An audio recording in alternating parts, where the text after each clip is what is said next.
time to go and look at commodities. We're going to start off with gold. Ainslie, are you with us? I certainly am. Paul, how are you? I'm good, thanks. How are you? Oh, we're very excited over here in Sydney. You guys are getting out, aren't you? You and Melbourne both getting out. Oh, gosh, what happened on Friday, Ainslie? We've been out. In fact, I went down to pick up pizza on Friday night. The place was just heaving. So it's just like, what pandemic? But anyway, it's good to see things getting back to, to normal again, including children going off to school tomorrow. Gosh, this gold market's frustrating, isn't it, Ainslie? Just when you think it's on the way back, it comes smashing down to the top of the range. Look, we did promise a little bit of chop coming into October. And Look, what can I say? It has delivered in spades. It's been a nightmare, I've got to say, Paul. It is really something else trading gold. I mean, here we have the FOMC.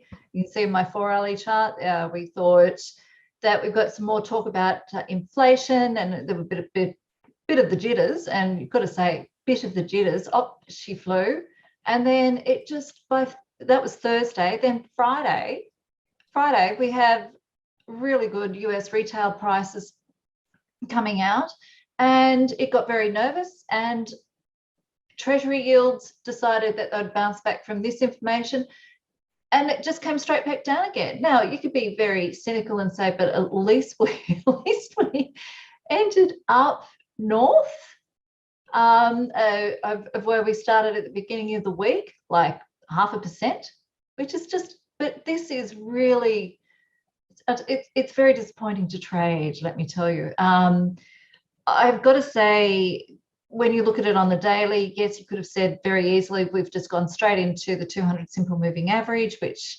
is something that gold will react to. It comes anywhere near the 200 simple moving average on a daily chart, it does get very thingy, gets very touchy around that price point. I did expect a bit of a reaction, but here we are back down into this level. And if I just whack on a horizontal line at where it sort of came down and touched, okay, you can see this is, let's just pull it down a little bit more.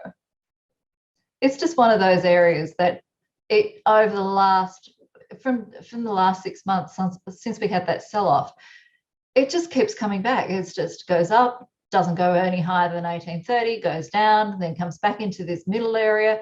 It's just consolidating. But I know we haven't actually followed clearly any seasonal charts or even the COT data. And I know that Ash and I have been comparing some of the COT data on during midweek, and we're just saying, well, it did say this and it should have been going this way. It doesn't seem to be complying with that.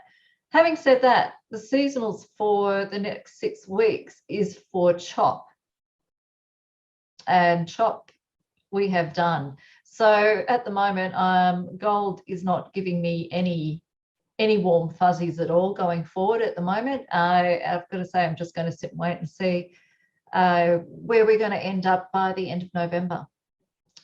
So that's it for me on gold at the moment. It's not my favorite commodity at all.